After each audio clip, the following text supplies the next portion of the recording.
para que pongo grabar, sí, ahora estamos Bueno, grabando. Dime. grabando. Cuando en el texto de las tres alegorías se refiere a la luz, ¿es Sí. la luz en un sentido de conocimiento o es la luz en cuanto al sol? No, por eso es una alegoría. Una alegoría es poner una cosa por otra. Entonces, así como, la alegoría es muy simple, dice, para ver algo que se necesita ahí, que haya un algo y que haya un ojo que lo ve, ¿no? Y entonces solo dices, sí, pero algo más, la luz. Exactamente la luz es una metáfora del conocimiento. O sea, la luz del sol, ¿la vieron que al comienzo de lo que es el paradigma de la línea, cuando le preguntan a Sócrates, Sócrates, ¿por qué no nos hablas de eso que estás como siempre aludiendo, pero nunca terminas de decirlo de un modo riguroso, esto de la idea del bien? Y entonces Sócrates dice, bueno, pero hoy no me siento con un impulso necesario, así que les voy a hablar de un vástago de la idea del bien y les voy a hablar del sol. O sea, lo que la idea del bien en el paradigma de la línea, lo que la salida de la caverna, el fuego que está fuera de la caverna, son todos metáforas de la luz y en particular del sol, ¿no? Pero son metáforas. Así como recuerdan, el fuego para Heráclito era una metáfora. No está hablando del fuego real, está diciendo la realidad, si bien se manifiesta de muchas maneras, es una única realidad. Así como las llamas del fuego, si bien nunca una es igual a la otra, sin embargo, todas configuran el mismo fuego. Claro. Esa es la... Y en ¿cómo se llama? Y en estas tres alegorías, lo que hace Platón es eso, o sea, son todas metáforas, o bueno, el que es más riguroso es el paradigma de la línea. El paradigma de la línea sí es algo puramente conceptual, pero la alegoría de la caverna, como van a ver, y la del sol, son maneras de decir, de ilustrar. Esperen, necesito... Bueno, ¿están listos? ¿Preparados? ¿Alguna otra pregunta? Buen día, Sofía.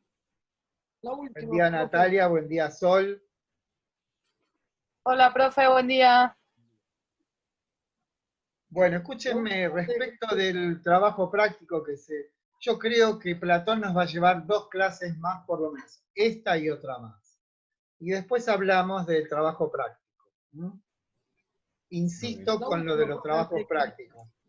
No son para presionar, no son para producir inquietud o desesperación.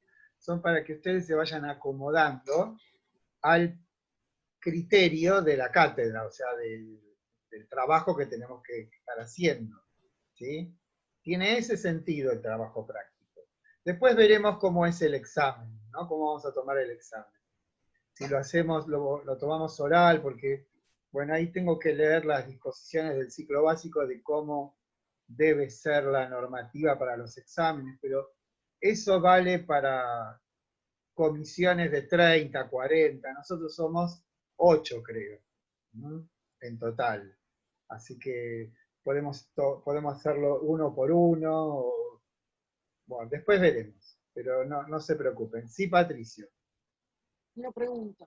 Yo lo vi a Aristóteles, yo lo vi a Platón en este aspecto de la alegoría bastante parecido a Parménides. ¿Quién es posterior? ¿Quién se basó en quién, digamos? ¿A No, Parménides o obviamente que Platón es posterior a Parménides, tenés que mirar las fechas. O sea, uno Pero es puede bastante interpretar... parecido lo que dicen, ¿verdad? ¿O entendí mal ¿Cómo? yo? No, Es no, por bastante eso parecido uno lo puede que interpretar, no entendí mal yo. uno puede interpretar la acción de Platón como una síntesis de Parménides y Heráclito. Una síntesis no es una yuxtaposición, sino que es una recomposición armoniosa donde cada uno tiene su papel, digamos. El mundo de lo espacio-temporal parecería que Platón se lo deja a Heráclito.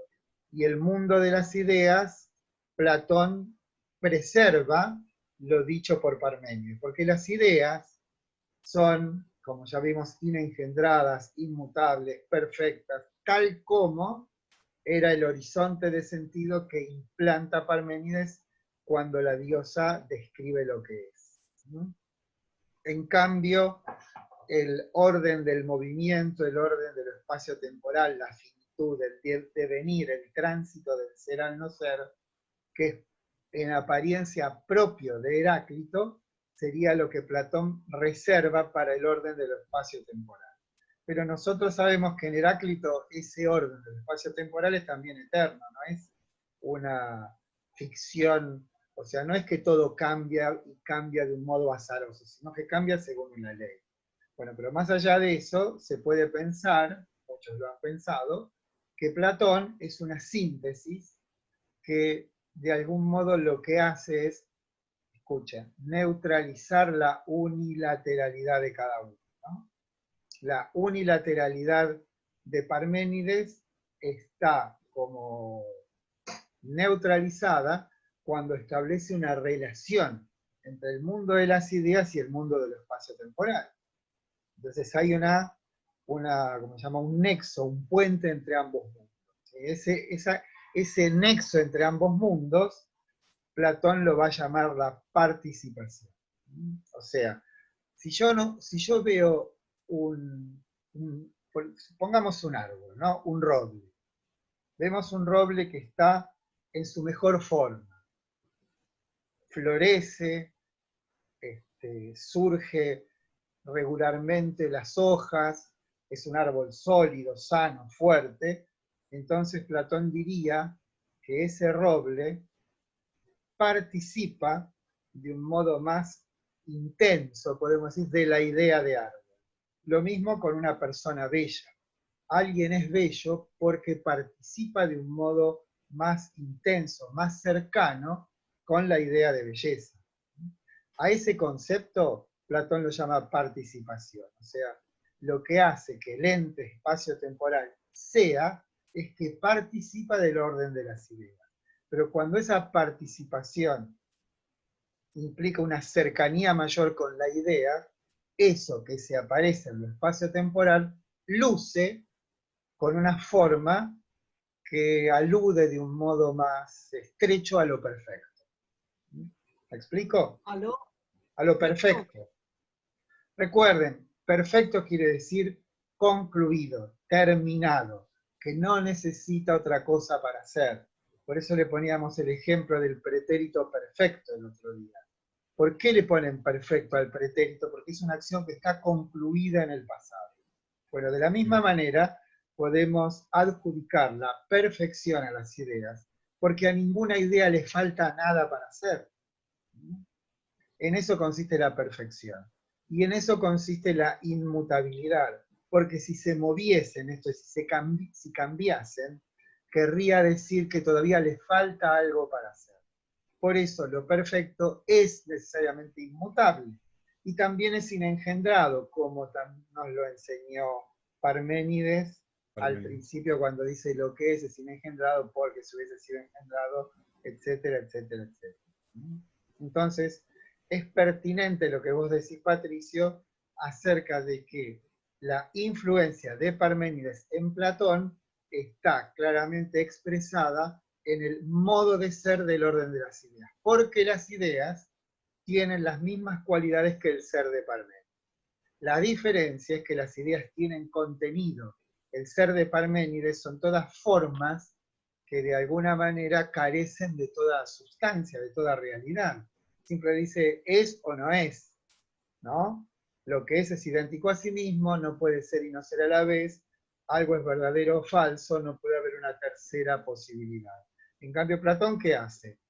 Compone ese orden que Parménides de alguna manera había abierto con las ideas. ¿Qué son las ideas?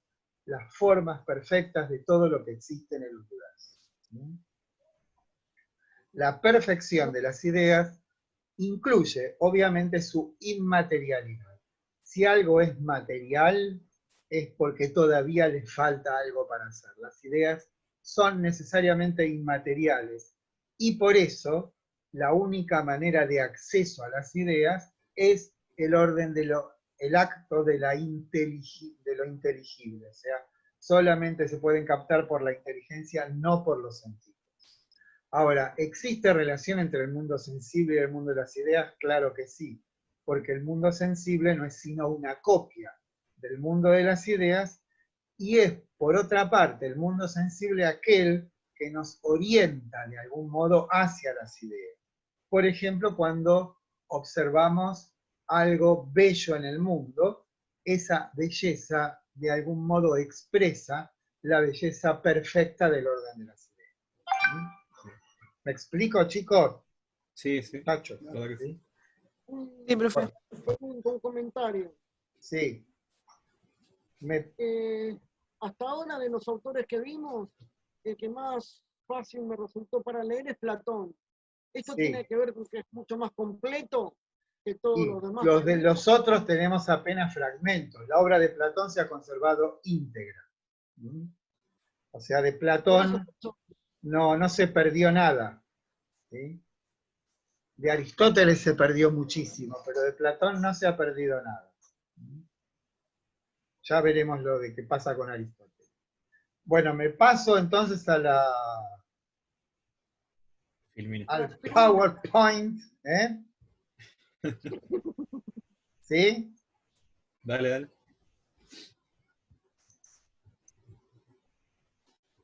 Creo que íbamos por la 21, ¿puede ser? Puede ser. Ahora me fijo.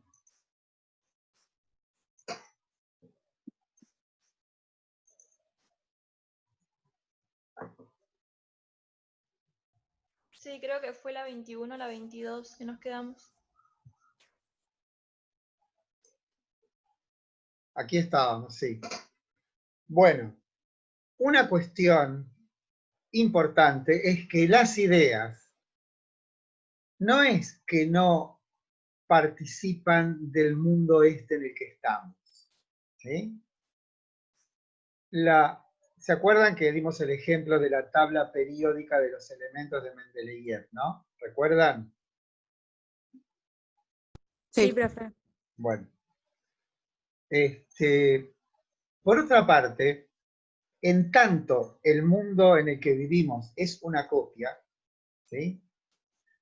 Las ideas, aunque nosotros no nos demos cuenta, nos asisten orientándonos, esto es, haciendo familiar el mundo sensible.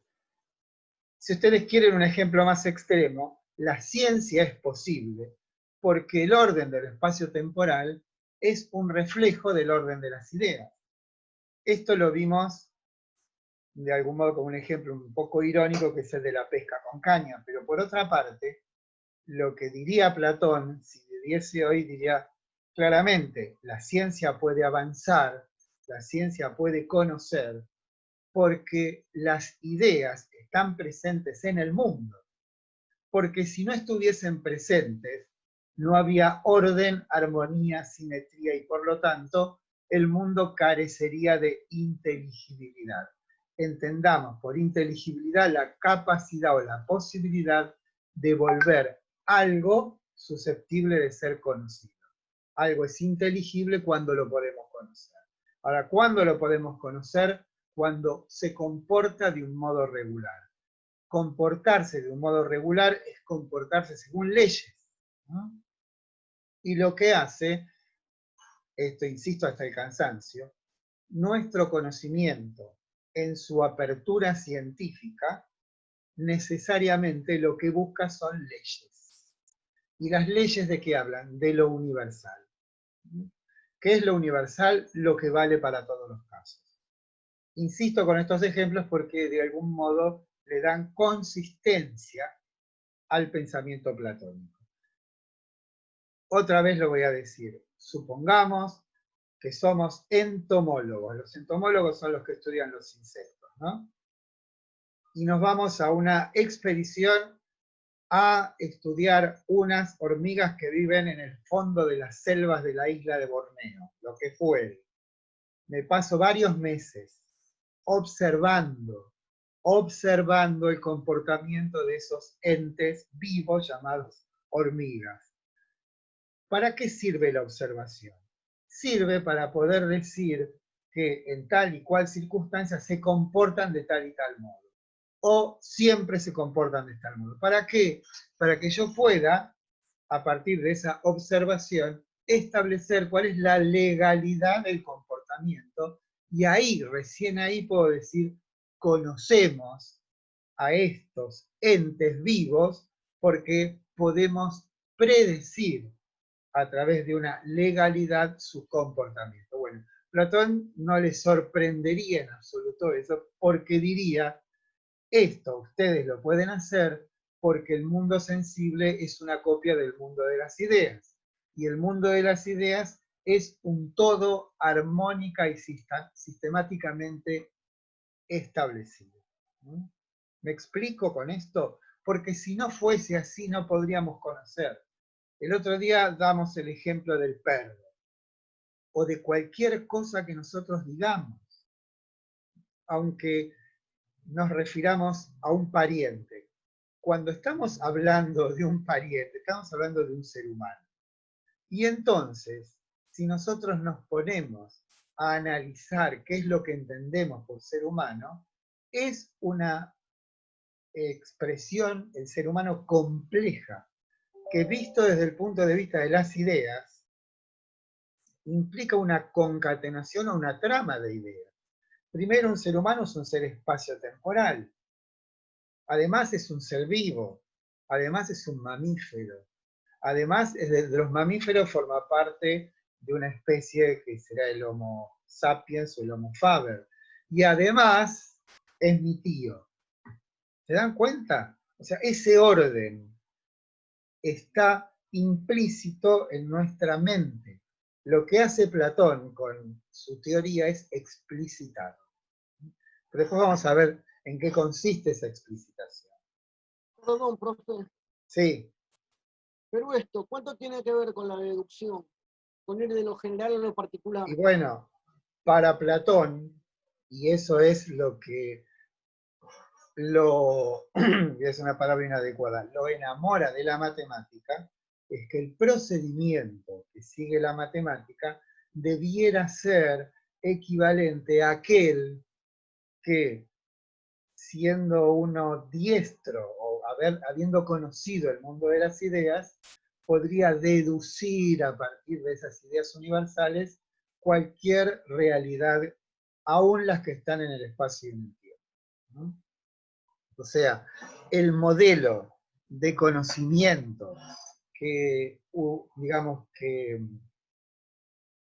no que apoya, que adhiere o que da su favor Platón, es el de la deducción, no es el de la inducción. La inducción es el procedimiento que sería el de alguien que va a observar. Vieron que la inducción va de lo particular a lo universal. En cambio, la deducción va de lo universal a lo particular.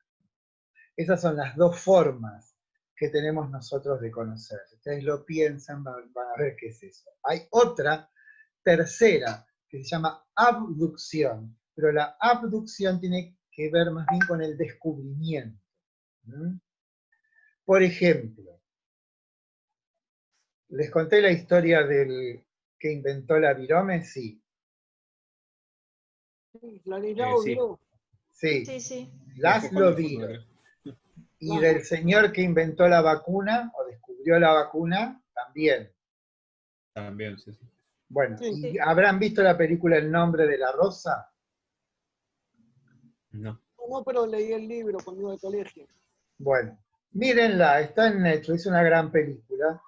Cuando el monje, se llama William de Baskerville, llega a la abadía, que es en el siglo XIII, en el norte de Italia, ve un revuelo de los monjes, ¿no?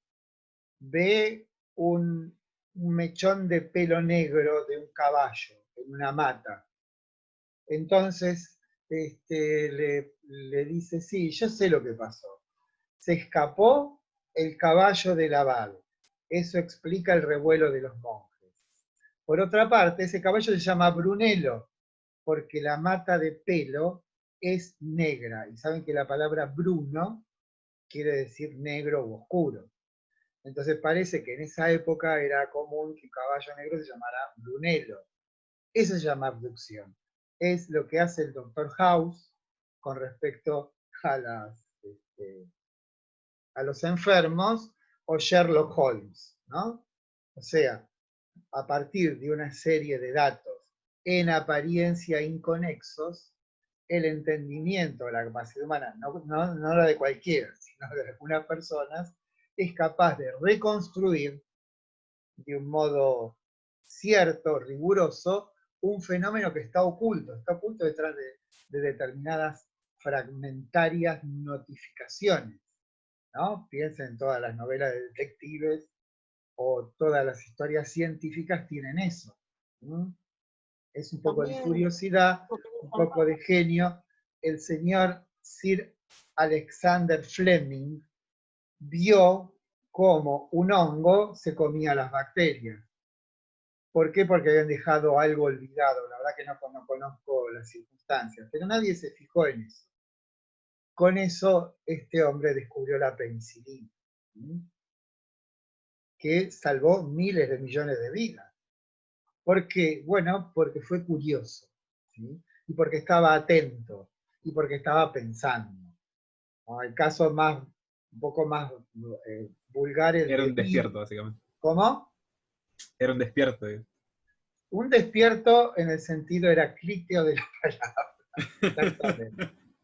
La gente despierta hace eso. George Soros, ¿saben? George Soros es uno de los tipos más ricos del mundo, ¿no? ¿Sí? Sí, saben. ¿No? No sabía, no sabía. Soros es filósofo, en realidad su título universitario es filósofo. Es discípulo de Karl Popper.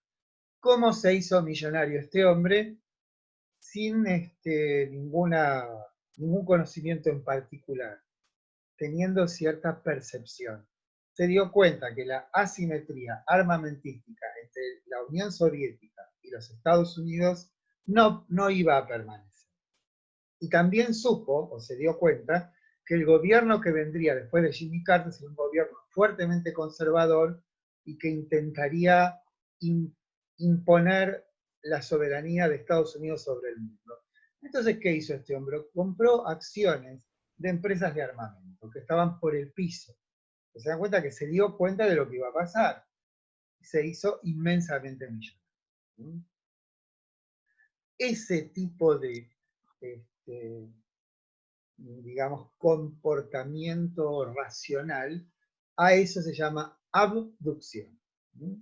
O sea que es una forma como creadora del conocer.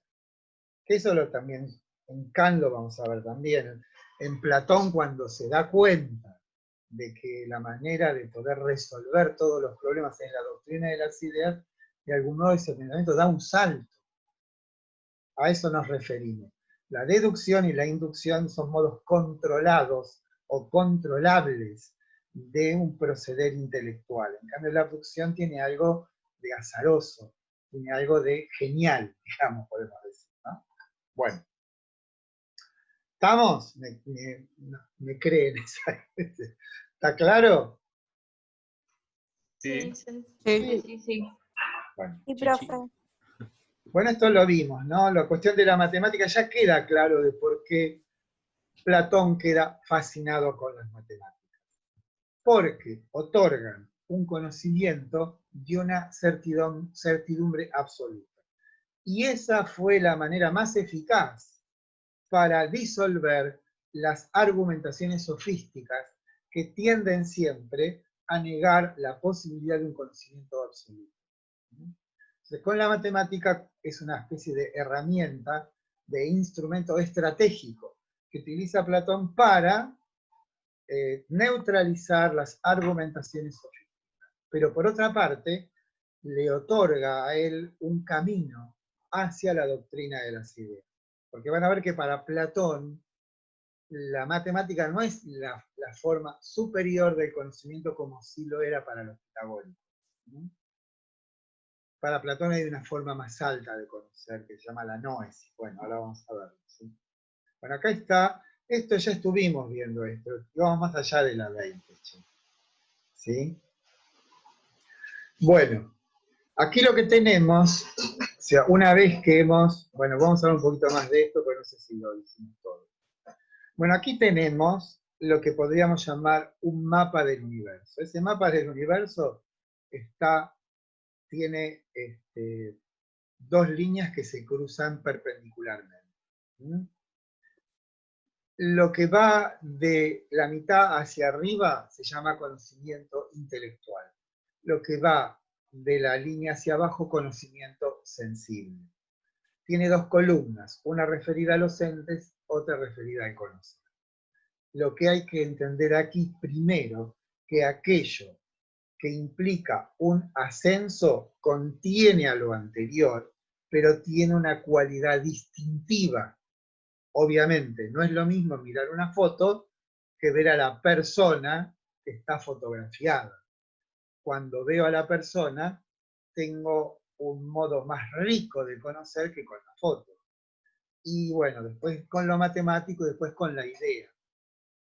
Cada vez que yo asciendo en el conocer, asciendo en el ser. ¿Sí? La diferencia entre la dianoia y la noesis fundamentalmente es que la dianoia es aquella capacidad cognoscitiva intelectual que tiene como objeto de conocer los entes matemáticos. Los entes matemáticos son los entes geométricos y lo aritmético. Pero Platón dice que todavía en los entes que tienen que ver con lo matemático hay un resto del mundo sensible. ¿Por qué?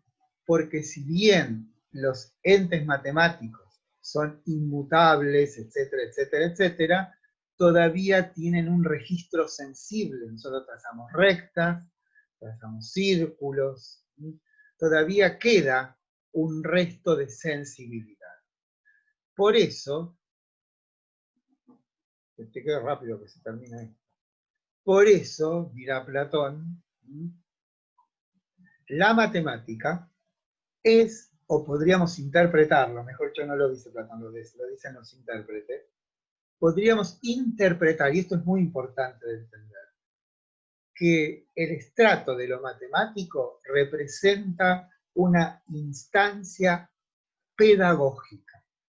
Porque si Platón dice que el hecho de que nuestro intelecto, nuestra alma, se familiarice con entes que tienen el carácter de la inmutabilidad, hace que el alma se acostumbre, se familiarice con lo eterno. ¿Está claro esto que les digo? Sí. ¿Sí? ¿Me dicen que sí como un loco? Sí, profe.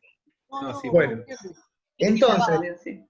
piensan muchos que el estrato matemático no es exactamente un estrato, sino como un paso necesario, como si fuese, lo voy a hacer una comparación un poco pedestre, como la pista de entrenamiento para el alma, para que el alma pueda familiarizarse con aquello que sí, una vez obtenido, resulta irreversible. Pero déjenme decir alguna otra cosa más. La otra diferencia entre la dianoia y la noesis es que la dianoia parte de principios que desconoce. ¿Por qué? Porque los principios de la matemática, por ejemplo, no son principios que uno pueda explicitarlo, como decíamos el otro día, el todo es mayor que la parte. ¿Se puede explicitar? No, uno lo entiende intuitivamente y lo toma como verdadero. ¿Sí? Entonces, una de las limitaciones del conocimiento que nos da la dianoia es que los principios de los que parte no son explícitos. En cambio, en la noesis sí lo son. La noesis es la forma más perfecta de conocer que tenemos. Y aquello a donde apunta la noesis son las ideas morales y metafísicas. Las ideas metafísicas entiendan, la palabra metafísica significa etimológicamente aquello que está más allá del espacio temporal. Entendemos physis como naturaleza y por extensión lo que está en el espacio y en el tiempo. Lo que está más allá, metá, eso quiere decir el prefijo metá en griego, es el orden de los entes que están más allá de lo espacio-temporal, que son obviamente las ideas. ¿No? Por eso entes morales y metafísicos, cuya nota esencial es que son inmateriales y cuyo conocimiento no proviene de la experiencia, sino que ya están inscriptos en nuestra alma. ¿Mm? ¿Está claro? ¿Hay algún ejemplo ¿cómo se llama? De lo que es la noesis, o sea, de las ideas morales y metafísicas? Y el ejemplo no se puede ejemplificar, pero Me estaba imaginando.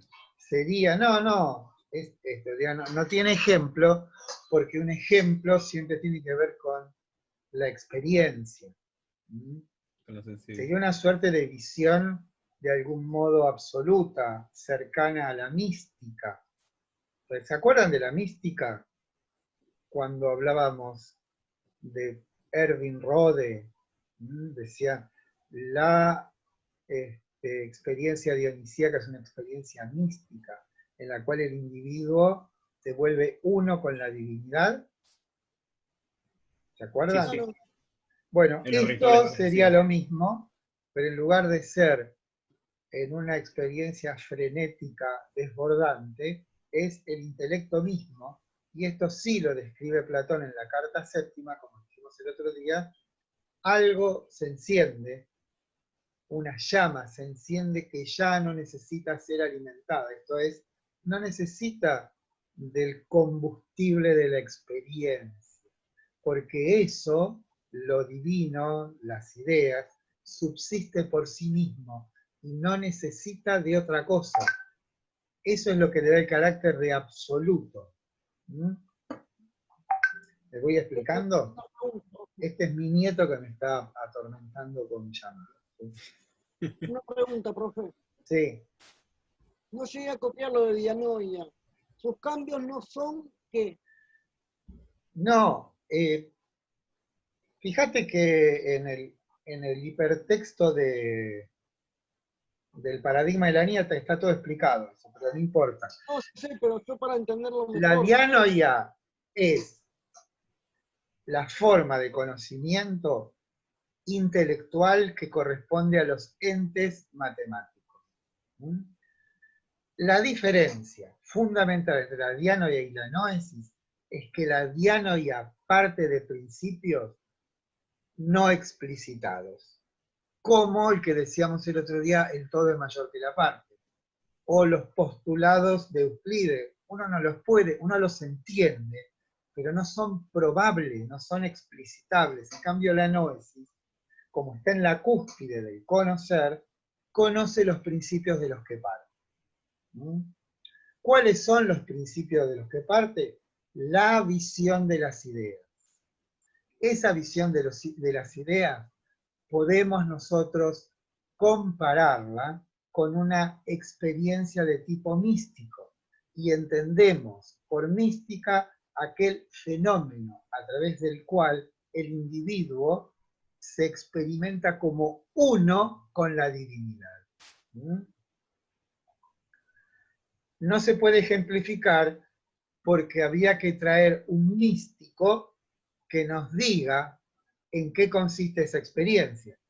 Pero según los testimonios de los místicos, es que es una experiencia que no se puede describir. ¿Por qué? Porque vos podés describir algo que pertenece a este mundo de las cosas, en el mundo que vivimos. Pero, digamos, elevarse a un mundo donde las leyes y los modos son totalmente diferentes a esto del mundo del espacio temporal, vuelve a esa experiencia inefable. Inefable quiere decir que no se puede contar, no se puede mostrar. Por eso los místicos permanentemente utilizan metáforas. que no, digamos como que no hay palabras, como le pasaba a Heráclito, para poder describir ese fenómeno. Pero faltan 2 minutos, así que igual volvemos, no se hagamos urgir. Lo que es importante en todo esto sería preguntarse lo siguiente. Bien, pero ¿qué es lo que mueve al alma hacia esa visión absoluta, a esa experiencia absoluta? Y el nombre que le pone Platón a aquello que mueve es eros, amor. No es el amor cristiano que tiene que ver con la misericordia. No tiene que ver con el amor que nos hermana a todos los seres humanos, sino que esta percepción griega del amor tiene que ver con que lo absoluto, en tanto perfecto, atrae.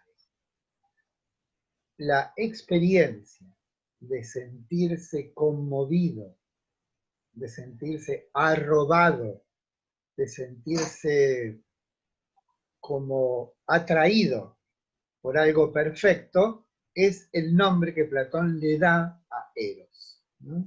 Que saben que es un dios. Y Bueno, esto, después vamos a hablar de él. Sí. una pregunta. ¿Esto cuánto tiene que ver con lo erótico? Con Bueno, lo que vemos hoy en día como la erótico. cuestión de Eros, y después lo vamos a ver en el banquete, el modo corporal de expresarse lo erótico es una forma caída de lo que significa Eros para Platón. Pero por ahora después vamos a hablar bastante acerca del amor porque de eso se trata el banquete. Bueno, corto porque ya falta menos de 1 minuto. En unos minutos regresamos, tómense un cafecito, descansen, reflexionen. Dale, Hasta luego. Bueno, Bueno, profe. ahí volvemos. Vuelvan rápido, porque así no se atrasa.